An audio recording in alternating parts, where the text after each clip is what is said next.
वालेकुम, अपने चैनल में तमाम दोस्तों को खुशामदीद कहता हूँ। आज हमारा लेक्चर होगा जी टैक्स क्रेडिट से रिलेटेड। इससे पहले टैक्स लायबिलिटी का जो है टॉपिक्स मैंने ऑलरेडी डिटेल में डिस्कस कर दिया। आज हम डिस्कस करेंगे टैक्स क्रेडिट या एवरेज रिलीफ। अब क्वेश्चन ये है कि इससे पहले मैंने अपनी वीडियोस में class 61 part 1 of second schedule में डिस्कस किया था कि कुछ जो है डोनेशंस या कुछ इनकम्स ऐसी हैं जिन पर डायरेक्ट डिडक्शन दी जाती है या टैक्स क्रेडिट दिया जाता है। अब दो चीज़ें हमने इसमें समझने के डायरेक्ट डिडक्शंस किन को दी जाती है और टैक्स क्रेडिट जो है वो किन को मिलती है। कुछ ऐसी डोनेशन हैं जिन पर डायरेक्ट डिडक्शन होती है और कुछ ऐसी डोनेशन हैं जिन पर टैक्स क्रेडिट मिलता है। तो इस लेक्चर में हम वो तमाम चीज़ें डिस्कस करेंगे जिन पे टैक्स क्रेडिट अलाउड होता है और जिन पे डायरेक्ट डिडक्शन अलाउ होती है। डायरेक्ट डिडक्शन का मैंने बहुत डिटेल में class 61 of the part 1 of the second schedule में ऑलरेडी डिस्कस कर चुका हूँ। उसमें मैंने हर डोनेशंस का जो किसी इंस्टीट्यूट, किसी बोर्ड, किसी यूनिवर्सिटी, किसको भी आप डोनेट करते हैं वो मैंने बहुत ही डिटेल में वो टॉपिक्स डिस्कस किया था। फिर प्रेफर डेट पे भी इसी तरह के, और इसके अलावा मैंने सेपरेट ब्लॉक में भी डिस्कस किया था। फिर इसी तरह FTR फाइनल टैक्स रिजीम में मैंने डिस्कस किया था कि इन पे डायरेक्ट डिडक्शन दी जाती है। तो आज हम डिस्कस करेंगे टॉपिक्स टैक्स क्रेडिट। ठीक है, टैक्स क्रेडिट और जो है टैक्स डायरेक्ट डिडक्शन में डिफरेंस है। ठीक है, वो था जो डायरेक्ट डिडक्शन जो थी वो दी जाती थी जी हम ऐसी इनकम्स पे जो FTR में लाई करती हैं या ऐसी इनकम जो डोनेशंस में लाई करती हैं, और according to clause 61 of the part 1 of the second schedule इसमें भी वही चीज़ें हैं, लेकिन इसमें थोड़ा सा डिफरेंस है टैक्स क्रेडिट के हवाले से। तो इस वीडियो में हम ये डिफरेंस जो है वो हम क्लियर करेंगे। तो चलते हैं अपने टॉपिक्स की तरफ। इस वीडियो में हमने ये पॉइंट्स डिस्कस करने हैं। Tax credit, charitable donations, investment in shares, payment of life insurance premium, contribution to approve pension fund, section 65A, section 65B, section 65C, section 65D और section 65E। Tax deducted at source, tax collected in advance at source, tax deducted at source at tax collected in advance adjustable, tax deducted at source, tax collected in advance FTR, tax deducted at source, tax collected in advance minimum। ये तमाम topics हमने discuss करते हैं। और ये जो main इसमें point है कि इन तमाम चीज़ों पर टैक्स क्रेडिट मिलता है। ठीक है, या एवरेज रिलीफ मिलता है, जबकि डायरेक्ट डोनेशन और डायरेक्ट डिडक्शन इन पे नहीं होती। तो सबसे पहला जो पॉइंट है वो हम डिस्कस करने लगे हैं जी टैक्स क्रेडिट या average relief. Income tax ordinance के मुताबिक जो है कुछ कैटेगरीज के जो पर्सन होते हैं उनको जो है अकोमोडेट करने के लिए गवर्नमेंट जो है उनको टैक्स क्रेडिट जो है वो देती है। तो इनकम टैक्स ऑर्डिनेंस के तहत किन पर्सन को या इंस्टीट्यूशन को जो है या कंपनीज को जो है टैक्स क्रेडिट मिलता है, वो हमने इसमें ये डिस्कस कर दिया कि ऐसे पर्सन या कंपनीज जो कि चैरिटेबल डोनेशन करती है उनको टैक्स क्रेडिट मिलेगा।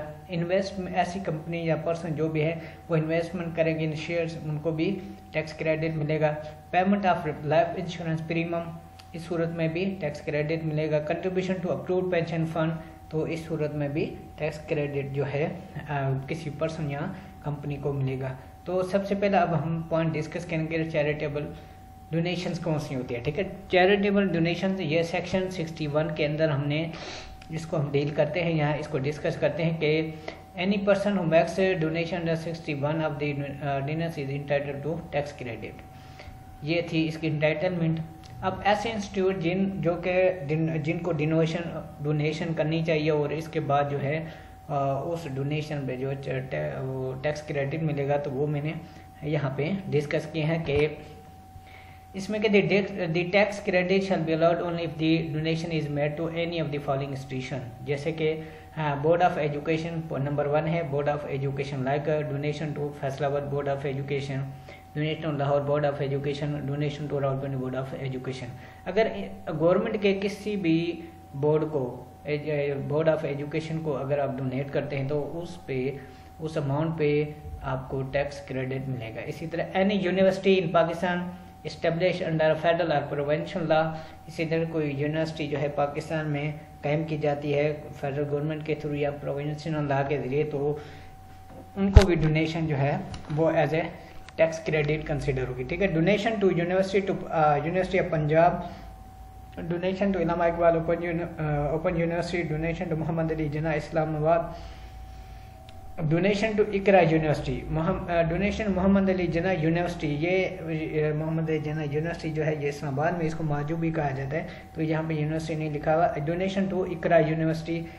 इसी तरह जो है जी next limitation on mode of payment. अब जो भी आप डोनेट करेंगे उसका मोड ऑफ पेमेंट क्या होना चाहिए, तो according to income tax ordinance के donation shall be made by cross cheque or in kind. ठीक है कि डोनेशन जो है अगर आप किसी बोर्ड यूनिवर्सिटी किसी को भी इधर इंस्टीट्यूट को कर रहे हैं तो वो चेक यहाँ किसी और क्रॉस चेक की फॉर्म में होने चाहिए। नेक्स्ट है कि institution eligible for donation any education institute run by the government. इसी तरह कुछ ऐसे इंस्टीट्यूट हैं या स्कूल्स हैं कॉलेजेस हैं जो कि गवर्नमेंट जिनको चलाती है, तो जैसे कि donation to government high school Chiniot, donation Islamia college Chiniot, any hospital run by the government, donation to civil hospital Rawalpindi, donation to allied hospital Lahore, any relief fund established by the government, donation to flood relief fund, earthquake relief fund आई है जैसे कि इरा वगैरह, non profit organisation. ये तमाम इदारे और जो इंस्टीट्यूट या जो हमने हॉस्पिटल्स या जो नॉन प्रॉफिट ऑर्गेनाइजेशन डिस्कस किए, इन तमाम को जब भी आप डोनेट करेंगे तो उस पे आपको टैक्स क्रेडिट मिलेगा किसी पर्सन या कंपनी को। नेक्स्ट है जी चैरिटेबल डोनेशन की कंप्यूटेशन कैसे होती है, उनको कैसे कंप्यूट किया जाता है टैक्स क्रेडिट के लिए।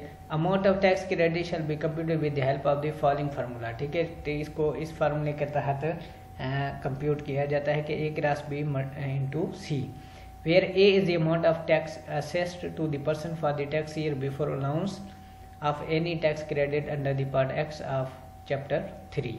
ठीक है, पार्ट 10 अब चैप्टर 3 जो है ये डील करता है टैक्स क्रेडिट के साथ। सही, तो इसमें कंप्यूटेशन ऑफ टैक्स क्रेडिट ऐसी है कि इसमें ये जो है एक फार्मूला गिवन है कंप्यूटेशन के लिए कि A cross B।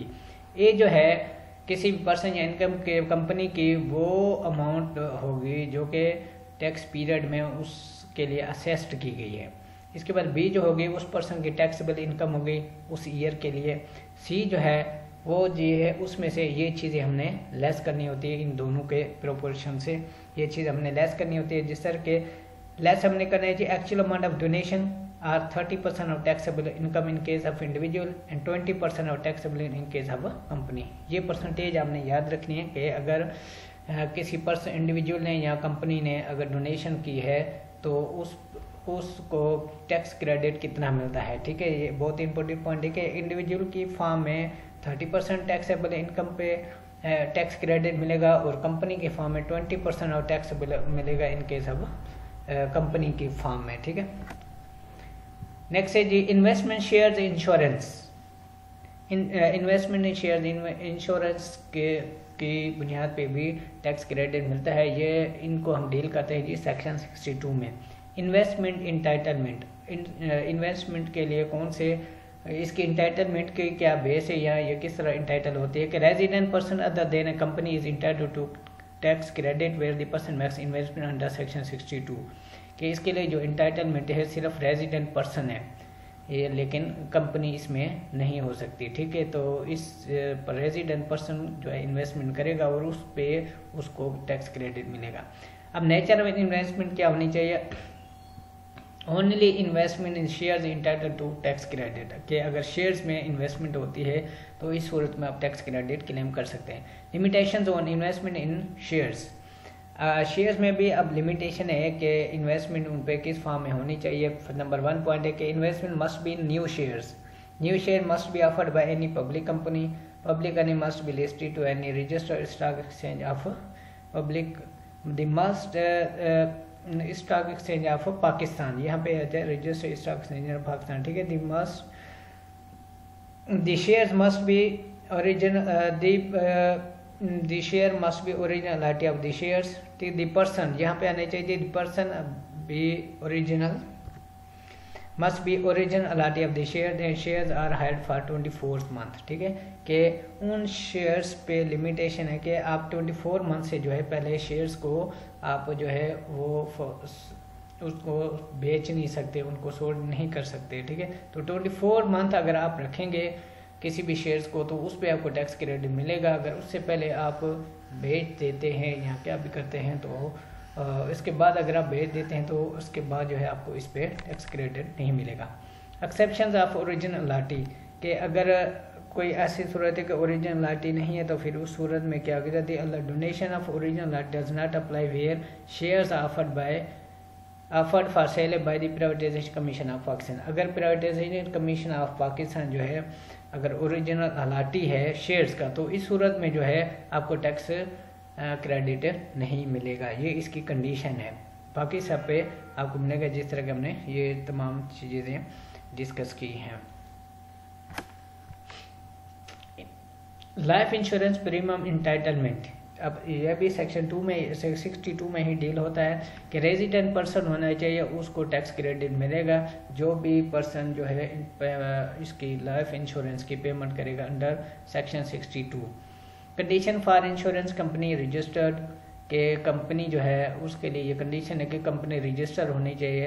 Life insurance company to whom payment has been made must be registered by the security and exchange commission of Pakistan under the insurance ordinance 2000 के ये जो है इंश्योरेंस ऑर्डिनेंस 2000 के मुताबिक वो कंपनी रजिस्टर होनी चाहिए। तो अगर ऐसा पर्सन जो रजिस्टर कंपनी को पेमेंट करेगा तो उस सूरत में वो टैक्स क्रेडिट को क्लेम करेगा। Limitation on pair source of income, के पेयर सोर्स ऑफ इनकम पे ये लिमिटेशन है कि वो पर्सन पेमेंट ऑफ इंश्योरेंस अगर वो कर रहा है तो उसको उसकी अमाउंट लाजमी तौर पर जो है वो इनकम फ्रॉम सैलरी होनी चाहिए या इनकम फ्रॉम बिजनेस से होनी चाहिए। किसी और हेड से जो है इसके लिए पेमेंट नहीं होनी चाहिए लाइफ इंश्योरेंस प्रीमियम के लिए।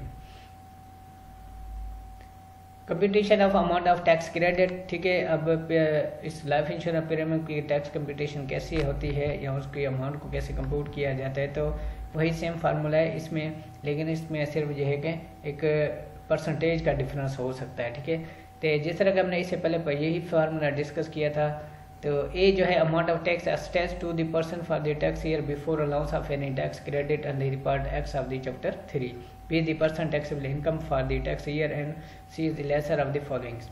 Actual amount of investment in shares और life insurance premium 20% of taxable income. ठीक है, लाइफ इंश्योरेंस प्रीमियम की फॉर्म में किसी भी इंडिविजुअल का जो है वो 20% मिलेगा।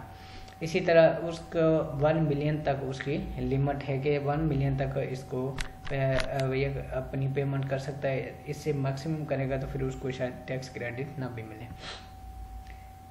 नेक्स्ट है जी contribution to approve pension fund. Section 63 ये डील करता है कि ऐसे फंड जो कि गवर्नमेंट ने ऑलरेडी अप्रूव्ड कर दिए हैं, तो अगर उनमें भी बंदा अपनी पेमेंट कोई भी पर्सन या इंडिविजुअल पेमेंट करता है तो वो उस पर टैक्स क्लेम कर सकता है, टैक्स क्रेडिट क्लेम कर सकता है। इसके एंटाइटलमेंट देखने जी, an eligible person who makes contribution to approved fund under the voluntary pension system rules 2005 is entitled to tax credit under section 63।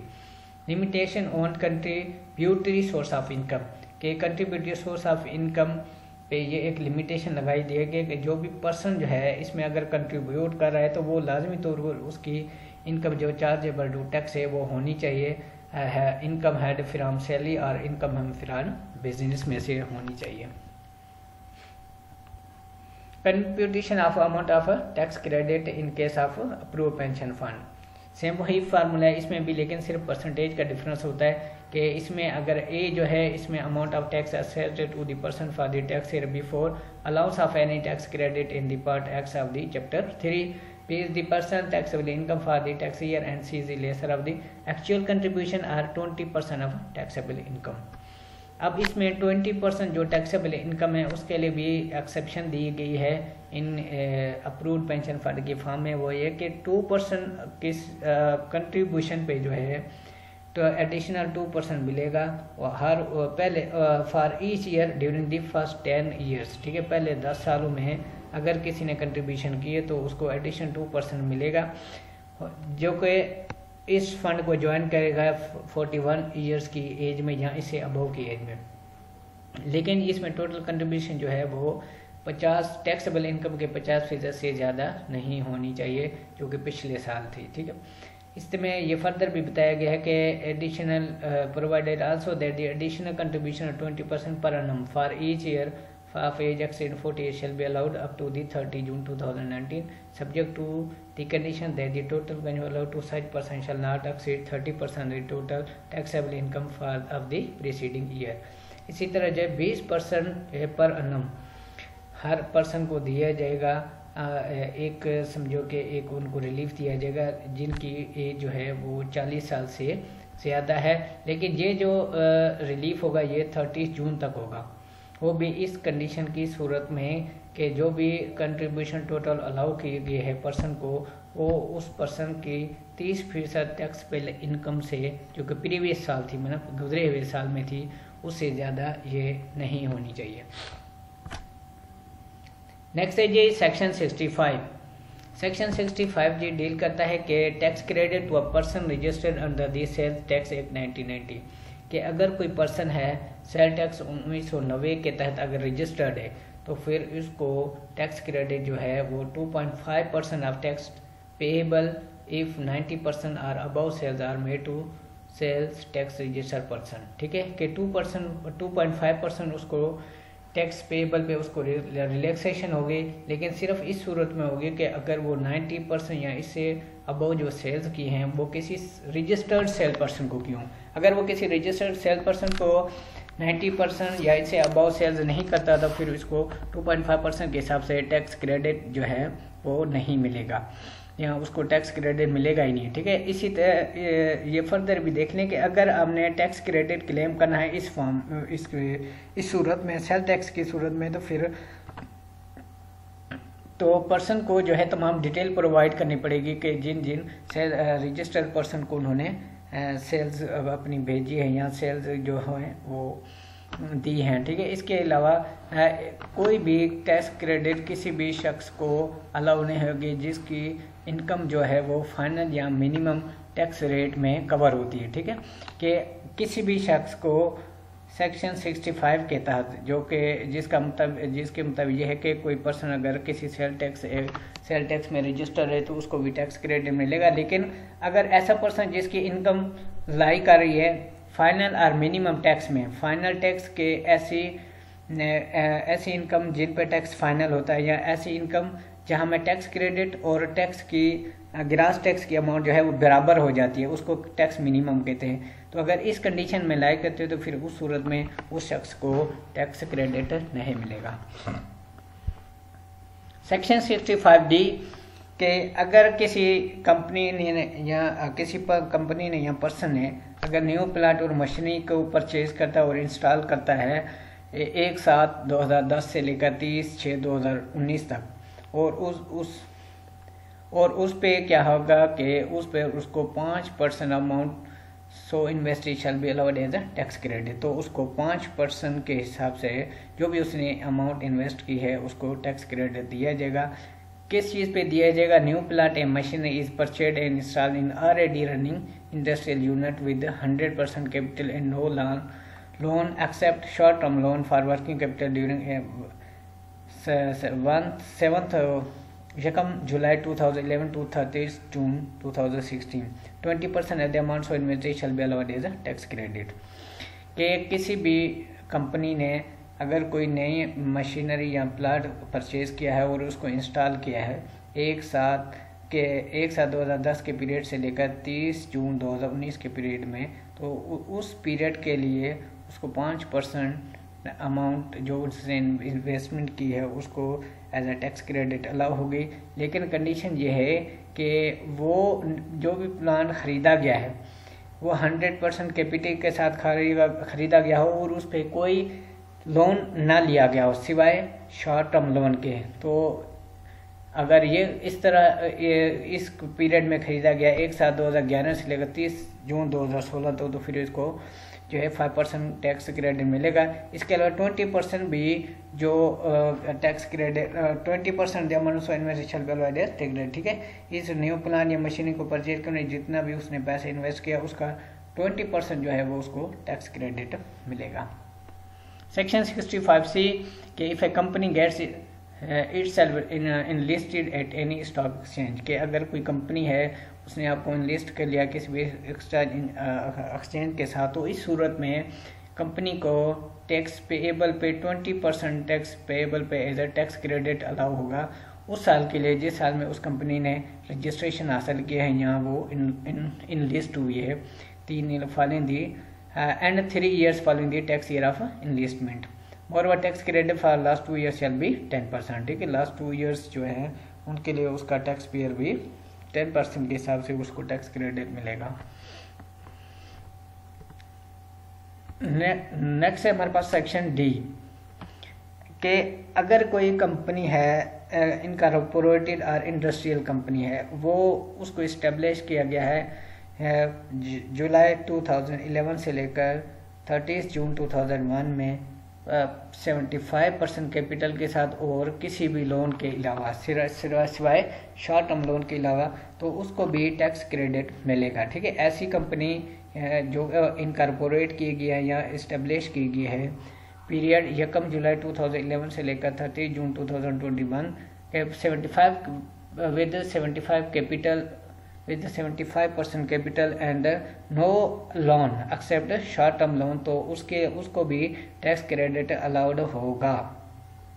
इसको टैक्स क्रेडिट किस फॉर्म में होगा कि इसको सेपरेट और स्पेसिफिक प्रोपोर्शन में जो है एक न्यू शेयर्स पे एंड टोटल इन्वेस्टमेंट पे जो कि पेएबल है उसमें टैक्स ईयर में including final and minimum tax year में, तो उसको जो है वो 20% के साथ 10% के हिसाब जिससे उसको जो है रिलैक्सेशन होगी for a period of 5 years from the date of its commencement commercial production, तो इस पे भी वो टैक्स क्रेडिट क्लेम कर सकता है। Section 65E if a company is incorporated industrial in undertaking is set up before the 1st day of July, ये वही चीज़ है, ठीक है। इसको भी आप देख लें। नेक्स्ट है जी tax deducted at source tax collected in advance adjustable, के अगर टैक्स कलेक्ट किया जाता है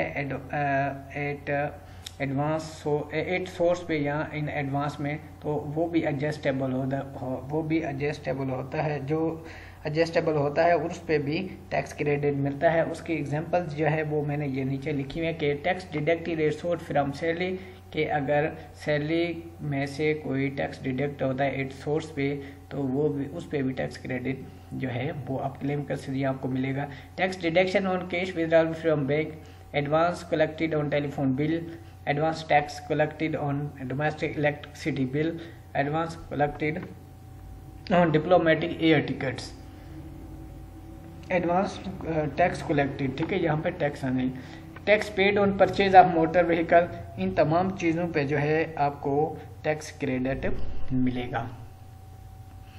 नेक्स्ट है इसी तरह जी tax credit tax deducted at source tax collected in advance final tax, मिसाल के तौर जी dividend from any company listed unlisted public private, इन पे जो होता है ये टैक्स 10% के हिसाब से इनकी अमाउंट पे होता है और ये फाइनल टैक्स होता है। तो इसको आप देख लेंगे डिविडेंड फ्रॉम आईसीपी, इस पे भी ये टैक्स जो है वो 10% ग्रास अमाउंट होता है, तो इन पे भी आपको टैक्स क्रेडिट मिलेगा, ठीक है। Interest yield interest preferred on रबड़ा बॉन्ड्स, ये हो गई इसी तरह preferred on security issued by banking company, preferred on PLC account, interest preferred on debenture issued by company. Final tax पे tax deducted at final tax, तो source final tax source, इस पे भी आपको टैक्स क्रेडिट मिलेगा।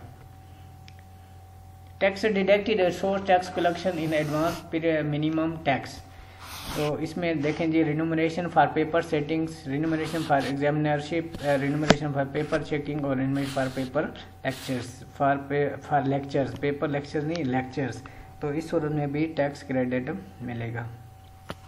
This is end of video.